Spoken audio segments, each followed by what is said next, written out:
All right, welcome back. A little change of scenery today. Gonna shake things up just a little bit. I just realized that we have not really done a studio tour in a while. I think the last time I showed you my space was right when I got it. And I've been here almost 2 years now, so it's time for a little update. We're gonna talk about the studio setup and the way that I do all my editing and stuff in here. Get asked about this a lot, so I figured it was a good idea to go ahead and talk about it.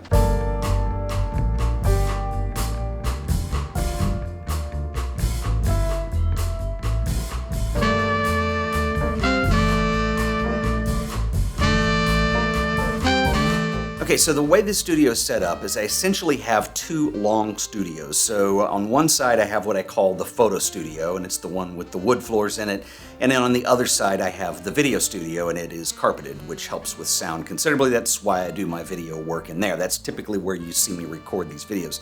In the middle spaces, I've got two offices. One I keep as an editing suite, and this is where I do all of my photographic editing as well as all my video editing for this channel. So I get asked a lot about what camera and microphone setup I'm using to film the YouTube videos, and I want to talk a little bit about that. Probably best if I show you the video studio. So come on with me. We're gonna go back here.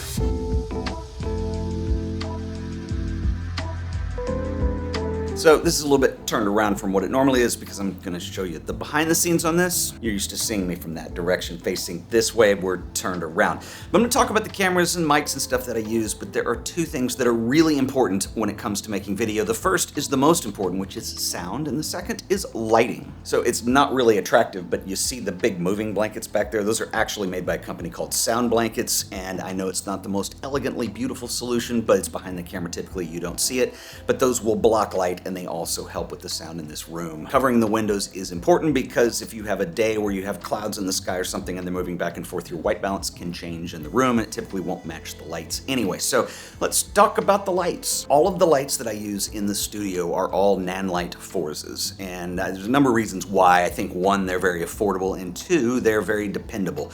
And I use all the same brand of light because sometimes when you're mixing lights, you don't want variance in color temperature. And so I use these two big ones behind me. These are Nanlite Forza 300Bs. They're 300 watt lamps that are bi-color, so I can adjust the color temperature.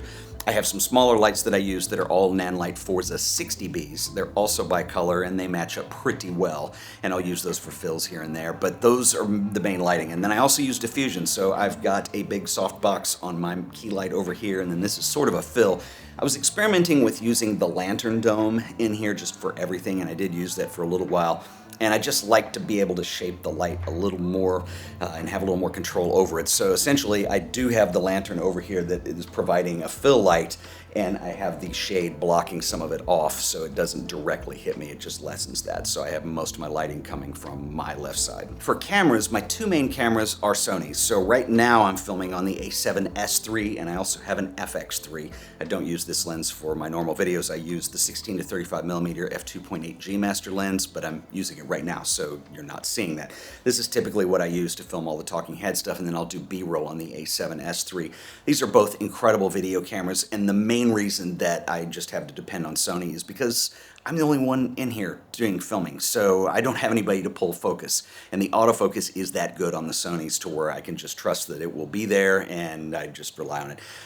The other things that I use is I've got an Atomos Ninja. I just use that as a monitor. I used to use it as a recorder, but I just use the cards and record internally now. And for audio, I use a boom mic, and this is one of my favorite mics. This is a Schoeps CMC 641. It's a super cardioid mic. I've had several mics that I've moved in and out. I'm not filming on that right now. The mic that you're hearing is just this little digital mic that you put into the Sony. The name is like a license plate. Hold on. It's not even on the mic. It is the Sony ECM B1M. It's that one. I use this mic a lot for vlogging or things when I'm not in the studio typically. It has really good noise rejection, and I love the fact that it's just a digital connection into the camera, so there's no wires and stuff hanging off. That's kind of key. Now this mic, the boom mic, is an XLR mic, so it does require phantom power, and I run that straight into the digital microphone interface on the FX3. That way the audio is just already on the file. Another couple notes in here, you're gonna notice that the floor in here is an absolute disaster. It is a mess. All of this is viewer mail that comes in that I do the mail time videos on, and it does need to be organized a little bit. I clearly need a bookshelf in this space, at least one. But anyway, this is the flow of mail that comes through here, just in case you were ever wondering. So let's talk a little bit about editing. So let's pop back over to my editing office here. Okay, the editing suite. This is essentially an office that has some lights that I can turn on and do video in here as well when I'm doing demonstrations on the computers or showing you guys a tutorial on how to do something. So as I mentioned earlier, I shoot everything in log profiles when possible. So on Sony cameras, this means I'm shooting in S-Log3.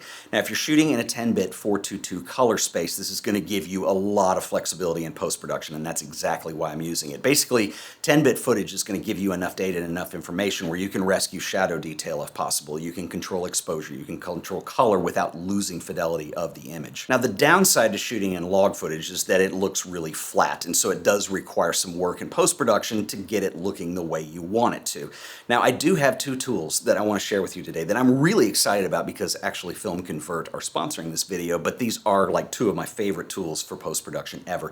So Filmconvert is a company that makes plugins, and there's two. They have Filmconvert Nitrate, and they have another one called Cinematch. So both Filmconvert Nitrate as well as Cinematch will run as a plugin in Adobe Premiere. You can run them in Final Cut. You can also run them in DaVinci Resolve, which I'm going to show you in this example here. So I've got a little project set up, and I've got some B-roll in here that was all shot in S-Log3, and I want to show you how quickly we can use these tools to grade this footage. Now I'm going to start with Filmconvert. The idea with Filmconvert Nitrate is to actually emulate the film look. And so what is the film look? Well, this might be 8mm footage. It could be 35mm footage. It could be something that's very cinematic or something that's very lo-fi, but essentially this deals with three different areas. You can work with the film format, you can work with the film stock, and then you can work with the grain structure that goes throughout. So I'm going to show you how easy this is and how intuitive it is to do. So what we're going to do is go over to the color tab. I'm just going to do all this on one node. It is that simple. So what we're going to do is we're going to scroll down and find the Filmconvert Nitrate plugin. I'm just going to drag and drop this onto that node. Then we're going to look at the inspector panel here, and the first thing we're going to do is select a camera profile. Now this is really cool because if you've got footage from different cameras, it's going to get them all to match up correctly with what Filmconvert is going to do to the look that we're going to get. So I'm going to go in, I'm going to select my camera, I'm going to select the model, and I'm also going to select the color profile that I used. And you're going to see straight away that we've already got something that we can work with here. So what I can do is I can actually go down and make some minor adjustments to this. So things like exposure or even white balance. I can, with this drop-down menu here, select from different film stocks that I might want to use. There's a couple Kodaks in here, there's a bunch of Fujifilm stocks, and it's even got some still photo stocks like Provia and Velvia that you can choose from. So there's a lot of flexibility that you have here. So after the basic adjustments, I've got my film stock set. I want to make sure that my size is correct. So if you want to make this look like 8mm footage, we can certainly do that. I can bounce around anywhere between that and full frame 35mm. Then we can go in and work with our grain structure. And there's a couple things that are really cool about Filmconvert Nitrate. So first of all, I can go in here and I can select some parameters for how intense I want the grain to be, or maybe I don't want any at all. I just want a clean image that has the film look. But let's say that we do want grain. There's some overlay menus, and one of them that I really love here is the grain structure as it moves from shadows to highlights. So you can see here on the bottom, we can see our blacks, our shadows, midtones, and then highlights, and then pure white at the top. So if I want to bump this around in this curve, and I want to see more grain in the highlights than I do in the shadows, or if I want to make that opposite and have more grain in the shadows than I have in the highlights, you have full control over that in here. It's really quite awesome. This is stuff you could not do with a LUT. Then I might go down to the bottom and do a little more fine-tuning in here. One of the things that you're going to have when you're doing film looks with film stocks is that a lot of times your shadows get crushed. They are very high contrast. Film did not have the dynamic range that we get out of modern digital cameras, and you get a lot of dynamic range if you're shooting in a log profile. So if I want to rescue some of that shadow detail, still keep the film look, I can just basically lift my shadows up a little bit here.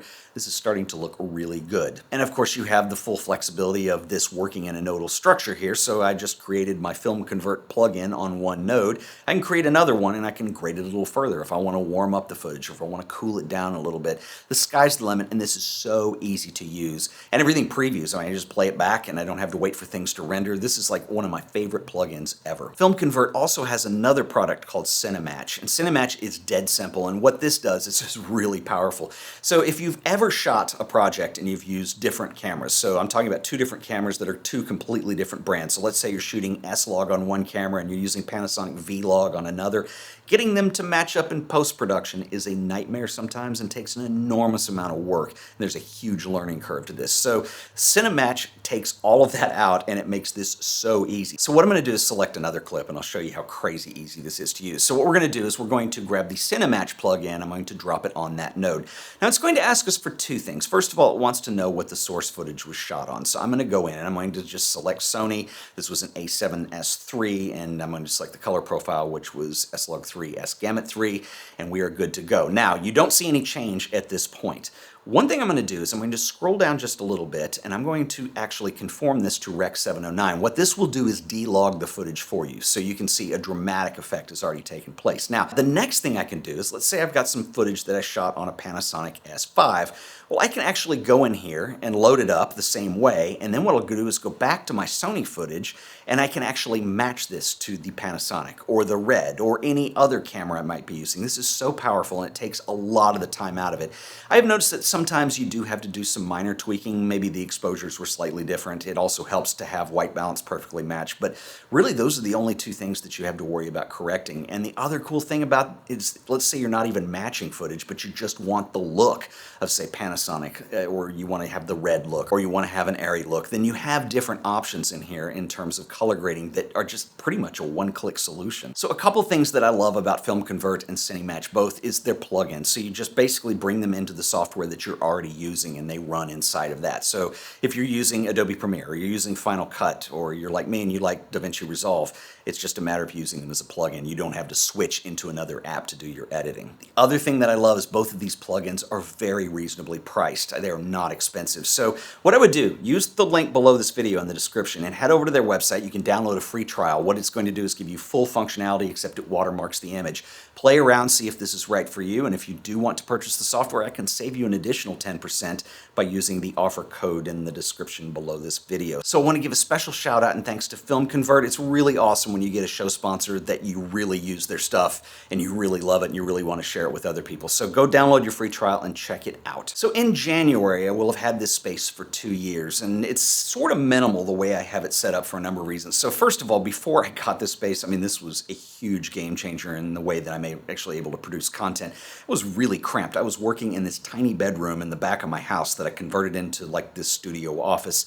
And it was, I mean, I'd outgrown it long before I got this space. So this was really relieving to be able to move into an environment where I can actually space things out, I can set up lights, and I can make better content. There were, however, a couple things that I was very adamant about, and one of them was keeping this space very minimal and very bright as possible. And it's a very different look than you see a lot of people on YouTube go for with all the LED lighting and colors in the background stuff. And I mean, it looks great, and no offense to anybody who does that, but I wanted to look different. So this is where we've kind of gone, keeping this fairly minimal. So there are a couple changes that I want to make, and actually I might give you a couple hints on some future stuff. So I've got some big changes coming up. Don't worry, the channel isn't going away. Let's just say it's going to get expanded on. So one thing I definitely want to do is I want to take that back room in the video studio that just has the light in it, and I want to turn that into a lounge. I clearly need bookshelves at this point because the viewer mail and my own collection of books is just stacked up too high, so I need a better way to organize that.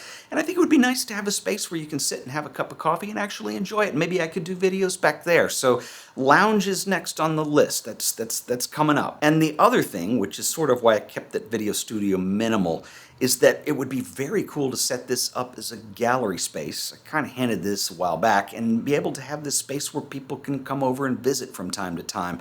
That's something that I would really love to do. And the big thing, well, okay, you're going to have to wait till January. I can't announce it just yet, but I've sort of hinted at it here. But new stuff that's coming, a new direction for the channel. I'm really excited, and I think that 2023 is going to be amazing. We still have 2 months left in this year, but we've been amping up for a while. So stay tuned. There's going to be some pretty awesome stuff coming your way. And I realized we didn't even get to the photo studio in this video, so I'll have to do another video on that. So if you guys have any questions about what you'd like to see in that video, drop them below, and I'll catch you guys in the next one. Until then, later.